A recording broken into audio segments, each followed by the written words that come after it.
Talk to me. Information, news, and entertainment on demand. WSRadio.com. Welcome to Perfect Pitch Radio with your host, Nicole Rodrigues.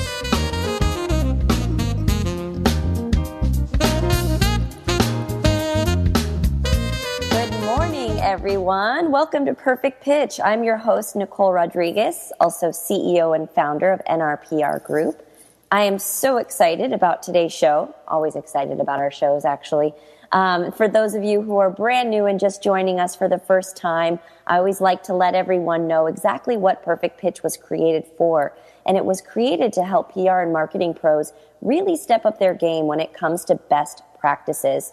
Twice a month, I'll either speak with an agency owner or a great member of the media so that we can gather advice, discuss tips and tricks of the trade, and really just lock in discussions regarding overall best practices so that everyone can walk away feeling like they have tools and new tips to help them be better in what they do, whether they're on the PR side of things or even on the media side of things. We do have media who will join as well.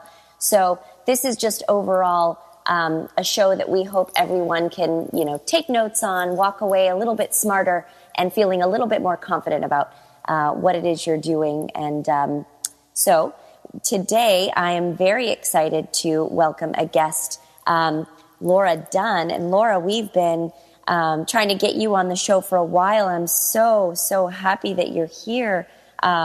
It makes me very, very happy regarding, just having you here. You are, and I'm just going to briefly introduce you, then you can brag about yourself. But you are an experienced communications specialist and the director of LED Media. I'll have you go into a little bit of depth about what that is. But you have great experience working in public, private, and third sectors and specializing in things like social media, which is great nowadays, content marketing, and bespoke public relations services. So you have clients all over the world in the UK, the US, and Asia Pacific regions. So Laura, on top of also being a writer for Huffington Post and Women in Business and doing all of these things, talk to us about what it is you do, what these things mean, including LED Media. Thanks. Yeah. So thank you for joining us. And you can go ahead and finish bragging about your awesome self. Thanks, Nicole. And thanks for having me and for your patience in kind of aligning our schedules. It's great to be here and talk to you a bit about what I do. I think kind of how I can sum up the best is that I'm kind of a dual professional. So I write for the Huffington Post and some other outlets as well as blogging.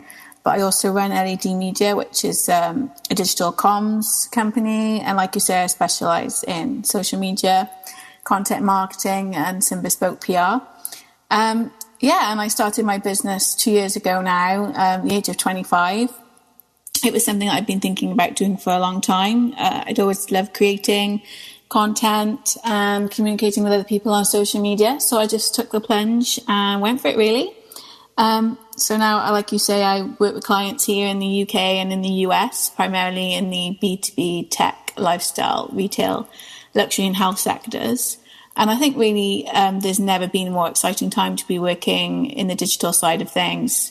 I mean, there's so many opportunities with creating content and communicating on social media that it's just such an exciting space to work in. Awesome. That is really, really awesome. So how did you get into your career? Was there a special moment? Sometimes, people say that happened like, it just hit me and this is what I wanted to do. How did you get into, PR, digital media, and communications? For me, it all started when I created my blog. It's called Political Style. I created that back in 2008. It's when I was in my first year at university, and originally I wanted to work, on a newspaper, or I had a big dream of being the editor of American Vogue. But I could see that, way that the digital space was opening up and how blogging was an exciting field to be working in. So I just sat down one day, created a blog, And it all came from there, really. Political style is still going really strong today. Like it says in the name, it's a mix of politics, fashion and lifestyle. And I've got, a great readership around the world. I've worked with some great brands. And I think there's never been a more kind of interesting time, really, to kind of look at fashion and style and politics. So we're here in the UK, we've got our second female Prime Minister, Theresa May, and that's been really exciting in terms of creating content around that. And, with Hillary Clinton, who knows what will happen there. But, the pantsuit is looking strong. Rockin'. It is rockin'. I'm going to go vote tomorrow. And, it's going to be great. Fab. So that's how all that started for me, really. And it just grew from there. And the same with the Huffington Post. I started blogging for them when they launched in the UK 4 years ago. Went to them with an idea about women in politics, based on a seminar that I attended. And they really liked the post and they ran it on their front page. And I thought, well, wow, this is, such a great opportunity here. And it grew from there, working with different women in businesses, and other PR agencies emailing me about their really, really inspirational clients. And that's grown into, I'd say, actually a movement that kind of inspires people, particularly women, whatever, point they are on their business journey, whether they're starting off as an entrepreneur or even if they're in the C-suite themselves. I mean, it's been great and something which I'm really excited to be continuing with.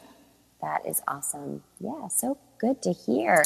So what's your favorite part about being in this? I mean, aside from the fact that I think it's really cool that you are, you have a focus on women, fashion, and politics. You don't always hear that sort of overlap and that mesh, but to me, it makes so much sense. But what part of all of this is your favorite? I think the most exciting part for me, which I enjoy, is actually getting down to the nitty-gritty and creating the content for clients, and for my blog as well, because that's where the real kind of creative process starts. And from that, you can create campaigns, you can communicate with people all across the world. And for me, that's kind of what excites me every day and really pushes me to kind of sit down and get working. And also, I'm really kind of conscious to carve out, thinking space in terms of creating that content. So I regularly will kind of switch off from all the digital devices and kind of get back to basics with the, pen and paper and, really kind of get down to it. So that's what still excites me and drives me every day. That is awesome.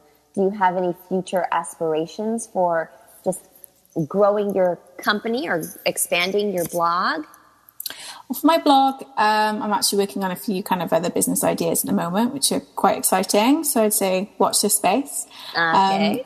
And like I said earlier, it's really exciting that we've got a female Prime Minister here in the UK, and everyone seems to kind of be, they're interested in what she's wearing, her shoes, but also the bigger issues, kind of, how style is evolving over here in terms of the British fashion industry and what, how we present ourselves abroad. So that's kind of another interesting strand for the blog. But in terms of my business, looking for kind of real great clients to work with in those sectors and expanding into other areas, not just here in the UK, but also in the US, which is primarily where I'm doing most of my business at the moment. So that is awesome. Now, do you find it difficult? I mean, I love the fact that technology has really made our borders very, just almost invisible, right? Like we definitely, I've had great clients like in places like New Zealand and have been doing business with clients that I've actually never met in person.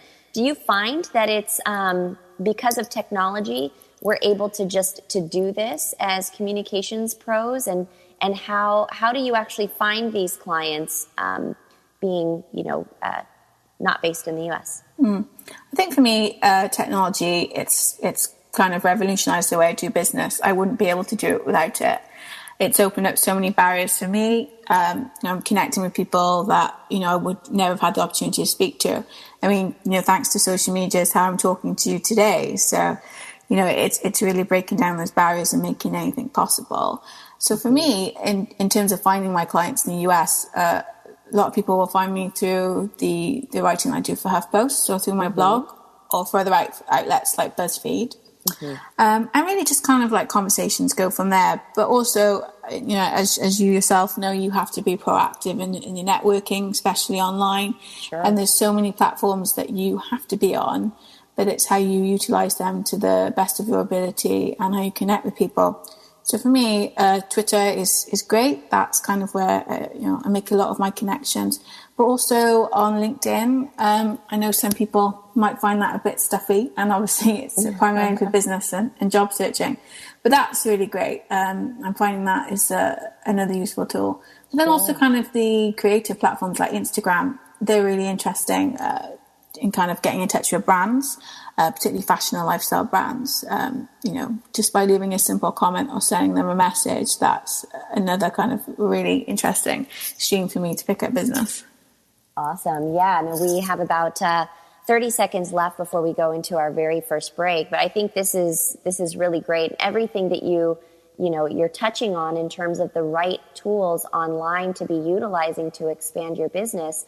I mean, at the end of the day, if you don't have a digital footprint nowadays, it's like you don't exist. And Absolutely. I know that there are a lot of businesses, even startups, that are nervous about putting themselves out there. What do I do on social media? What do I do? My advice to them is start somewhere, but you need to exist online, or your business is not going to be trusted because it's not going to be visible in the places that it needs to be nowadays. So with that being said, we're going to go into our very first commercial break. We have Laura Dunn here, who's been amazing. All of you guys, stay tuned. We will be right back with Perfect Pitch right after this break.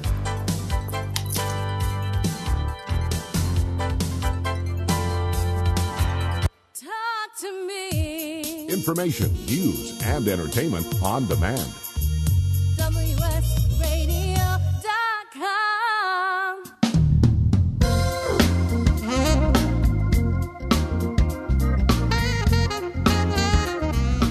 Welcome to Perfect Pitch Radio with your host, Nicole Rodrigues.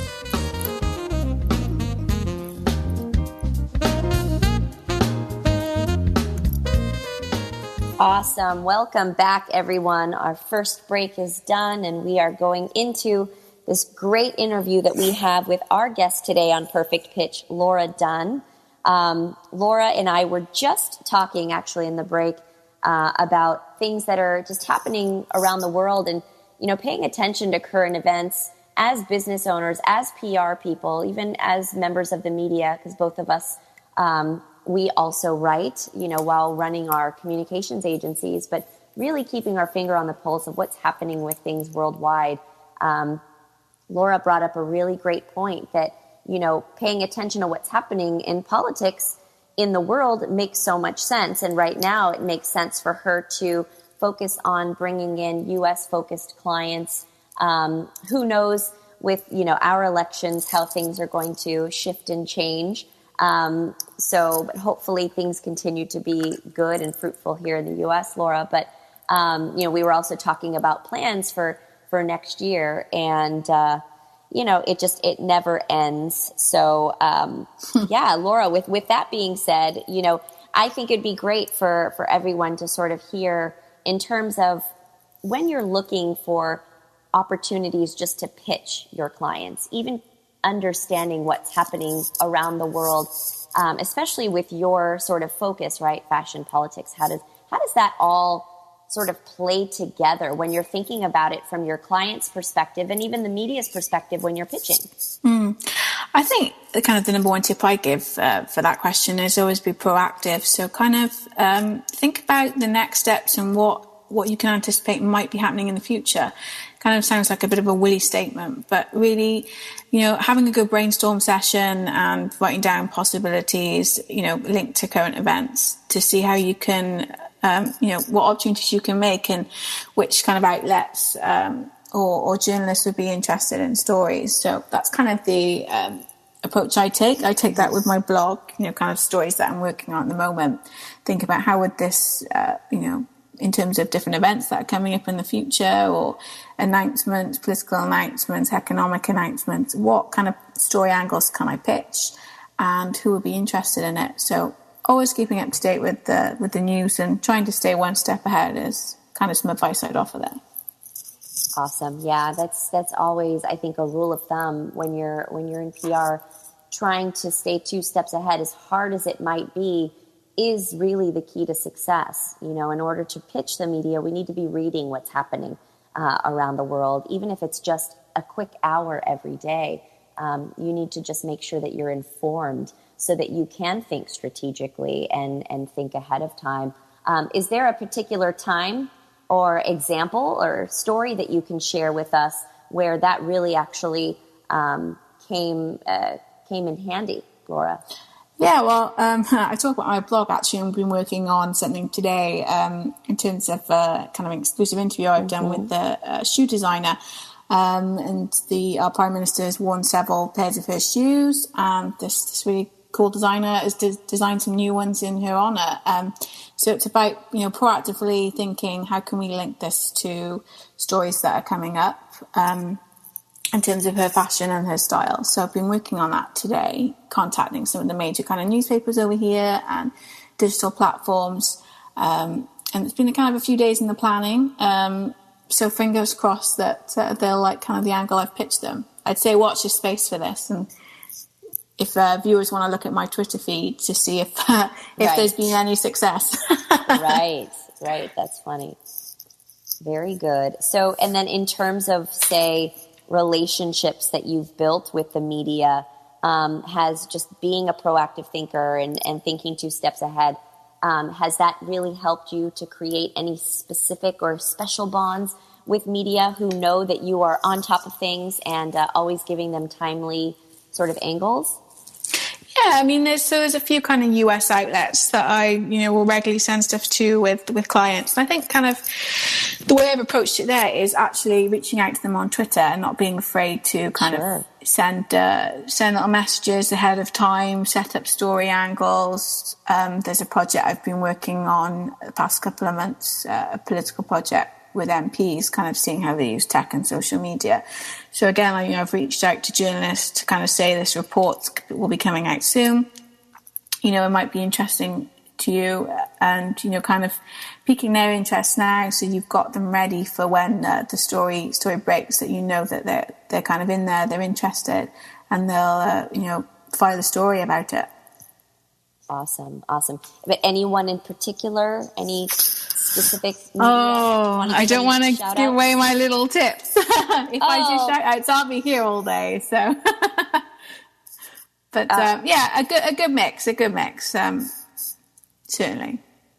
Of media friendlies. So, okay. I was just doing it from a standpoint of, sometimes we actually like to call out the members of the media who are really awesome and just give them, They're all awesome. I'm being very diplomatic. Interesting. Very interesting. Yeah, that actually brings up a very good point. In terms of, what did you study, Laura, prior to getting into not journalism, but PR and communications? I did my BA in journalism at Cardiff University, which is one of the kind of leading journalism schools in the UK. Got it. So I did that over here. And then I spent some time working on the Hill. I interned for a member of Congress there, and I kind of helped them out with their comms and their PR, which was a real fun experience. Kind of helped me learn the tricks of the trade, I'd say, there, and how every day is different, and you have to be on top of your game. And then I came back to the UK, and then I did a master's in political communication, which was great fun. And then I actually started working in politics, then doing comms for a politician over here. So again, that kind of helped set me up really and helped me learn on the ground. And I implemented a digital strategy for this MP. And it was great fun. And it's kind of given me the unique experience of kind of being both sides of the fence, being a writer and, a blogger, kind of how to find a story and all of that stuff that goes with it. Then the other side of the coin in crafting the message and, thinking about how you present yourself or somebody else to the media. So definitely. It's been really good to have, a dual experience, I'd say, in that instance. Yeah, no, I think it's great when, people in PR get into either starting a blog or understanding, or creating content in general, right, that would go out there. I think it helps to build that general understanding of deadlines, the pressures of making sure that everything that is shared with people everything that's shared with people is, on time, correct, factual in terms of, doing your background checks and talking to people. But I think nowadays with the internet, making that possible, every PR person should dabble in some sort of journalism on their own, because it creates more of an appreciation for the pressures that happen on that side. So very interesting. Yeah, I think there's also a lot of journalists that will come from that sort of world into PR, which is kind of what you've done. Do you find that you have a preference with regards to the writing and, things that you report on versus things that you do for your clients and helping to place them with the media? I'd say I like I said before, I really like the creative side of things. So creating the content and, drilling down to kind of creating a story, capturing the message, and then presenting that, whether it be to, potential customers, followers, or members of the press. So I really like that side of things. But then again, when I'm kind of working on my own stuff, I'm doing it as me. I'm not doing it on behalf of somebody else or somebody else's voice. It's kind of what I think and, what I'm interested in. So that's really where I think blogging, has helped me, and it's shaped the way that I write, the way that I research, the way that I come up with the creative ideas. So I'm kind of really thankful that I still have the opportunity, and, frankly, there's still interest, and there's people that like reading my posts, yeah, which absolutely. is half the battle. Absolutely. Driving that traffic and making, creating content that, people are going to be interested in. It's like, absolutely. You never know. And it always feels so nice. There's always that risk, when you've written something, you think, oh, is someone actually going to read that? And then when you hit publish, there's no kind of tuning back. It's out there, and, hopefully people will read it and love it. For sure. Yeah, no, I absolutely agree. And I know we do things on NRPR's blog, and right now I know that it's not like we have a huge readership, but there's a lot of great content there. And I know that it's like, if you build it, they will come. You keep marketing that content, right? That's what content marketing is all about, letting people know that these resources are out there, and that we're here creating things so that others can learn. Just very, very important, and something that we're doing now. So yeah, no, I think that's awesome. Now, Laura, also let us know how long has your firm sort of been in business? So I've been in business just over 2 years now. So I started back in 2014. Awesome. And I was still working in politics at that time. So it probably wasn't a bigger risk as other people do when they, quit their job and they go out and start freelancing or start their own business. But for me, the opportunity came about to do it, and I went for it. Well, we're going to go into this next break. And Laura, we will chat a little bit more about that decision, that you made from leaving the job to going into the agency. But everyone, stay tuned. This is Perfect Pitch Radio. I'm your host, Nicole Rodrigues, and we'll be right back after this break.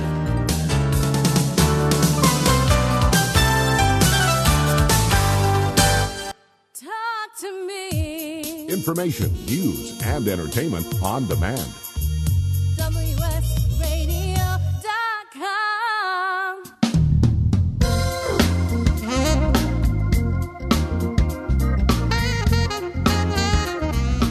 Welcome to Perfect Pitch Radio with your host, Nicole Rodrigues.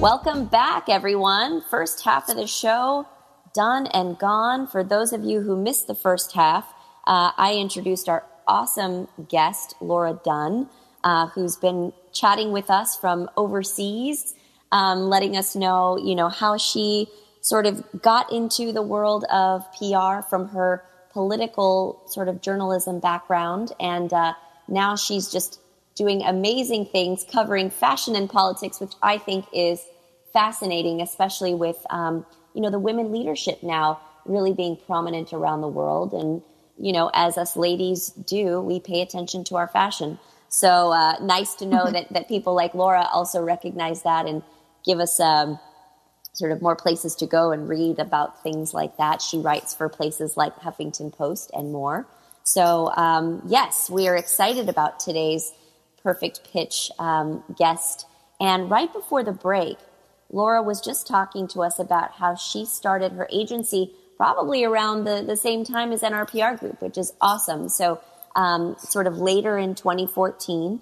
And so Laura, again, you and I were chatting behind the scenes on the break about some of the difficulties. My question is, what made you want to just take that leap and say, I'm going to do this on my own, and this is what I'm going to start? And what was that vision, and how close are you to seeing that vision come to fruition? I think for me, the driving force was having something I could call my own, that I could, create from the ground up and really shape into what I wanted and to a lifestyle that works for me. So I started my business, like you said, back in 2014. So it's just over 2 years old now. And I was actually still working in politics at the time. So probably it was less of a risk compared to people who go out on their own and start their own businesses, without kind of having another income source coming in. But there was a demand for kind of the advice I was offering friends and colleagues. My blog was growing. I was finding myself creating content, on a more regular basis than I was before. Mm-hmm. So I thought, well, let's kind of give this a try and see how it goes. So I was lucky I had a few clients to start out with. I didn't have to go out and cold call or market myself too much. But, kind of building something from the ground up is really self-satisfying. I love doing it. I love kind of having something to call my own. And I'm on track to kind of one of my goals, which is good. Experience growth in the 2 years I've been in business, had the opportunity to travel and work with some really, really exciting clients. So touch wood, everything is going quite well at the moment. That is awesome. There you go. Well, that's always exciting to take that leap of faith and really believe in yourself. I think that's usually the hardest part for a lot of people. I would even say for me, having 13 years of experience before I started my agency, I knew that I wanted to make sure that I really, really understood the ins and outs. Because as I was saying, I had a vision for creating a company with multiple people, just because being by myself, I drive myself crazy, I know the feeling. It's like, man, who am I going to talk to? So it was like, okay, well, you see this vision, and what do you got to do to create that and make that happen? And that was the first decision that I made, was actually to create a place for interns to come. And I had 2 interns. Actually, I take that back, 3. Tom was coming in here and there because he also had some other things. So Ben and Tiffany. So shout outs to my little OGs. And then eventually I brought in Kelly. And what I did was I was like, look, I don't have anything to offer you guys in terms of compensation right now, right? But there will be bonuses. And I'm telling you, the knowledge that's in my brain, me giving this to you is going to pay out like tenfold, honestly, and I really dedicated myself to teaching. And I saw that it was working, and they were learning so quickly. And so here I was, this little, mini machine. And Tiffany, just being an intern with me a couple of months, she really was just, her heart and soul was dedicated to the company, and, really just paying that forward, working hard enough to where with the interns, we were able to attract some paying clients to where, before I even started paying myself, I was like, you know what, this system is working. I'm going to start paying Tiffany. And Tiffany became my very first official hire. Ben and Tom, who both went back to school, actually, and Kelly did too in Santa Barbara. Everyone went back to school. Tiffany had graduated, stayed with me, and Tiffany is still here with me till this day. And that is a huge it was a testament to our training program. And I thought, if I could just mentor really amazing people who want to be awesome, I will have the company that I envisioned. So I think as a business owner, you probably have the same, where it's like, okay, this is what I want. Now, what are the little mini steps I have to take to get there? And I really do feel like you put that out in the universe, so you can have it. So I'm happy to hear that you're close to reaching some of your goals as well. I think it's important, Absolutely. that feeling, that momentum. Any predictions for, what's going to happen in 2017 with regards to PR and media relations people? Do you see tech tools coming in to help? What have you seen that you're thinking will affect 2017? I think there'll be a continued demand for content and real content that engages people. Yeah. I think there's no escaping that, and people know that they can't be producing rubbish, frankly. Sure. They need to be... It's a good way to put it. I like that. Very British. They need to kind of, produce content, whether it's blog posts or infographics or, podcast stuff that engages people. So I think that'll continue to drive the industry. And I think, people, they're doing it at the moment. There's awesome video content out there. And, you can see when you scroll through your Facebook feed that the majority of content that people are sharing, it's video. That's the way it's going. So I think you'll see agencies offering that as a service more. And, kind of freelancers looking to upskill in that area, which is something that I'm certainly looking to do. I'm really kind of, thinking of new ways that digital can be used to engage with people. Sure. You just kind of see, I look to the kind of political and government sectors, see what politicians are putting out. And, there's a real kind of need for them to communicate with their electorate in a more, I won't say considerate, but personal and real way. So that's kind of something I'll be seeing if they learn the lessons from PR professionals and big businesses and how they can implement that on a kind of a smaller but maybe more important scale. Definitely. So with your relationships with media, do you also help them understand what happens on this side of the fence to help sort of improve overall? And if so, what kind of tips have you given them for better sort of utilizing PR people as a strong tool in their arsenal? I think, just kind of keeping those dialogue chains open and explaining, what you need on both sides of the fence. I mean, for someone that, when I submit stuff to HuffPost, it's really important for me that I have all the information I need so I can file my story and, it can be out there and people can start reading it. So, from PR professionals, I'd say, read the instructions. If a journalist needs something, if they need a biography or they need an image, certain quality, make sure you have those resources there ready to give them, because otherwise, it just kind of holds the whole process up. And, it might kind of, ultimately lead to you missing out on a journalist filing a story, or if they're not coming to you as a source, which obviously, will have a knock-on effect with the clients that you're representing. And then, the opposite side of the fence, with journalists, kind of, helping them to make sure that they have all the information that they need, but they also understand kind of, what you're working on, and sometimes they can't have the information straight away.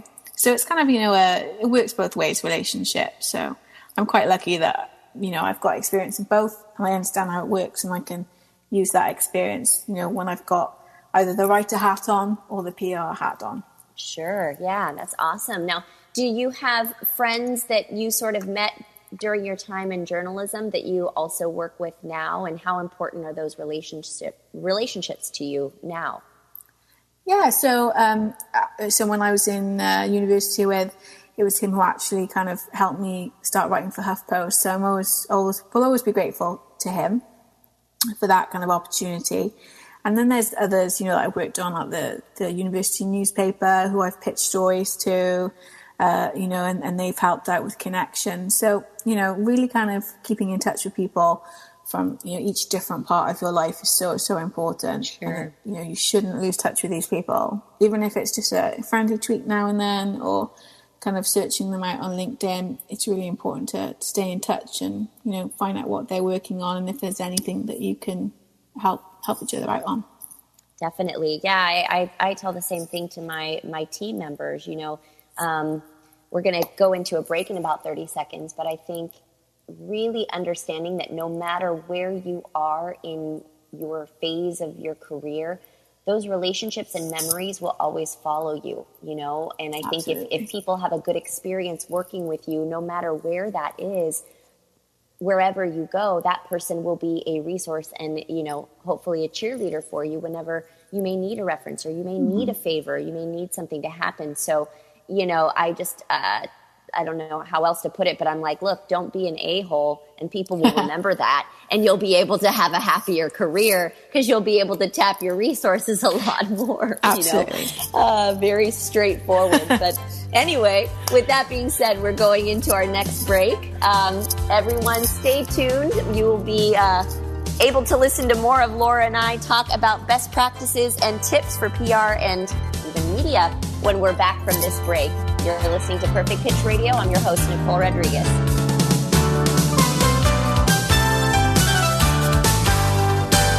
Talk to me. Information, news, and entertainment on demand. WSRadio.com.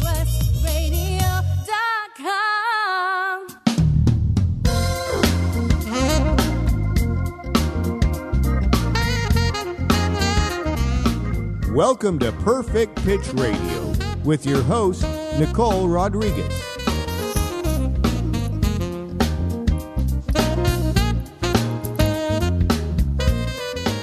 Welcome back, everyone. I'm so sad, but Perfect Pitch, our episode, this is the last bit. I've had so much fun chatting with Laura Dunn. I didn't mean to rhyme there, but I just did. I love it. Yeah, it's for those of you who are catching the tail end of our show, and this perhaps is the very first time you've ever listened to Perfect Pitch. Twice a month, I get on the show with a great agency owner or a great member of the media, and we discuss tips and tricks and, how we got into the industry. And sometimes we get a treat where we have someone who overlaps both. And Laura is definitely one of those people. And I think it's great because just having an understanding of both sides of the fence, I think helps everyone do their job better. So I always encourage people, even if you got into PR first, dabble into a little bit of journalism by maybe even starting a blog or writing for your company blog, wherever you might be working, creating content. Laura just brought up a great point in our last segment that is going to be really important in 2017. And I absolutely agree. And not just any content, but really good content, right? Things that are compelling, things that people want to read and share. And video is very, very important with things like that. So, Laura, during the little break, we're also talking about just how things are going and projects that we're working on. And I kind of gave her a little bit of a brief about how my world of enterprise software and consumer sort of overlaps, kind of like your love for fashion and politics, right? Like, absolutely. It's kind of fun because I think it creates a niche. And I think for all of us, if we're going to start our own companies or whatever, having a niche is really important because then otherwise we're all doing the same thing for the same people, right? Absolutely. And that's kind of the advice that, one of my mentors gave me. It's always stuck with me. The niche is the best. Yeah. So kind of what are you doing that, is different from other people? What makes you stand out? And I think for me, that marriage of politics and style, it does work.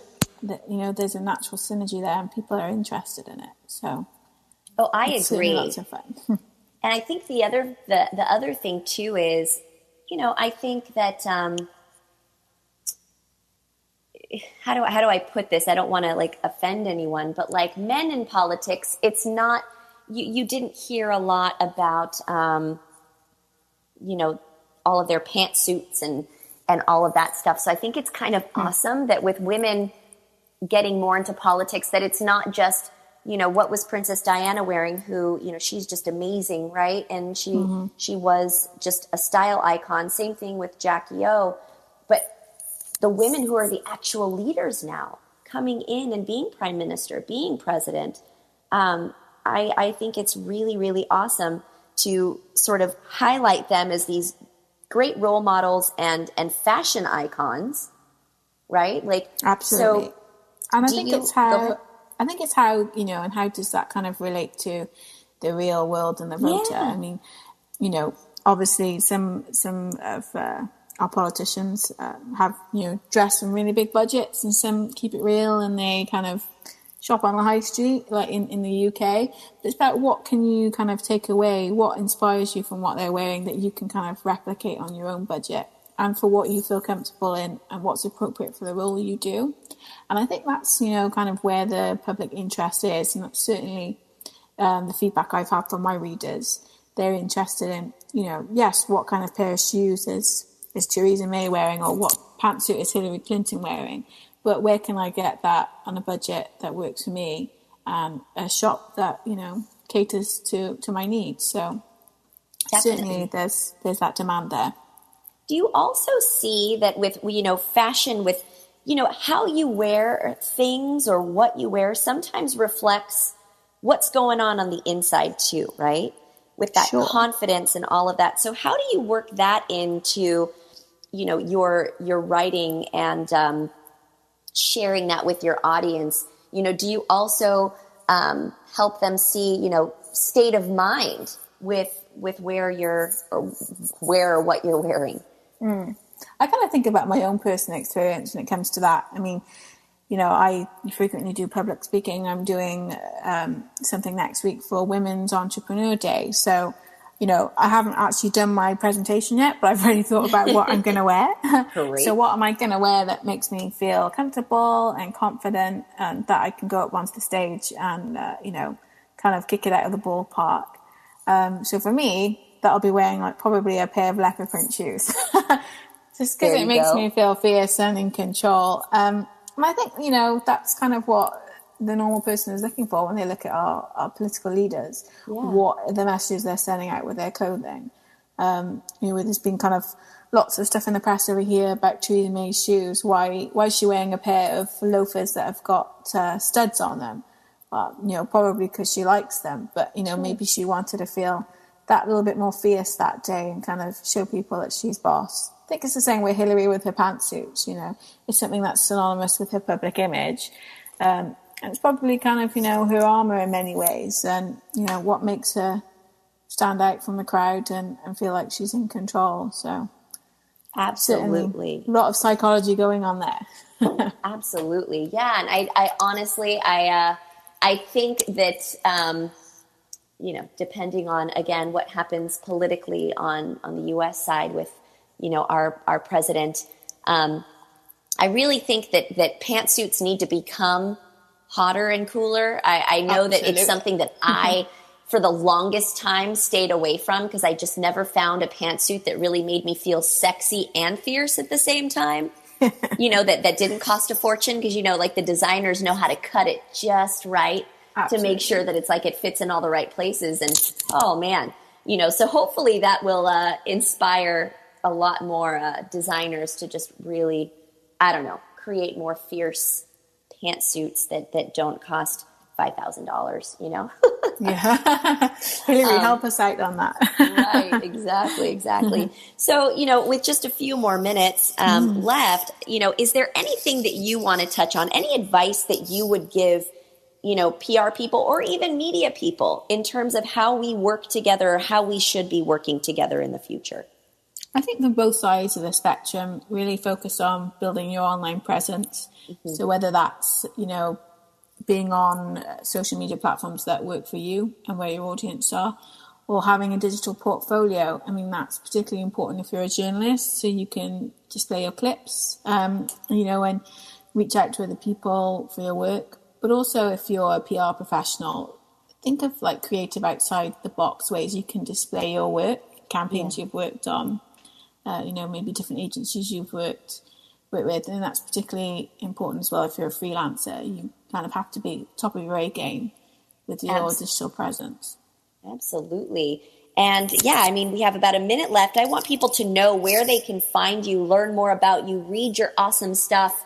Laura, where can people find your work or just get in contact with you? Sure. The best place probably is on Twitter. My handle is @LauraEmilyD. So you can find the link there to my blog, Political Style. If you just Google that, it will be the top result, which is awesome. If you want to find out about the professional services that I offer, if you go to ledmedia.org, you can find out everything there. And if anyone's got any questions or they want to find out more, just reach out to me on Twitter. I'm really friendly. I answer all messages. Oh, that's awesome. Yeah, and happy to connect with your listeners and chat with them about what they're working on. Yay. Okay, great. Well, hopefully you all were listening and taking notes. She just said she checks all Twitter messages. I think that is so important. I know how busy we can all get, but look, our communities are things that we build by being active and being responsive. So I think that's really great and great advice too that you offered to everyone with regards to having a digital presence. But, I want to thank you, Laura. Thank you. Everyone, thank you for your time. Yeah, no problem. You all have been listening to Perfect Pitch Radio. I'm your host, Nicole Rodrigues. I'm so thankful for your time and glad that you tuned in. We'll be back in another 2 weeks with another great guest. Enjoy the rest of your week.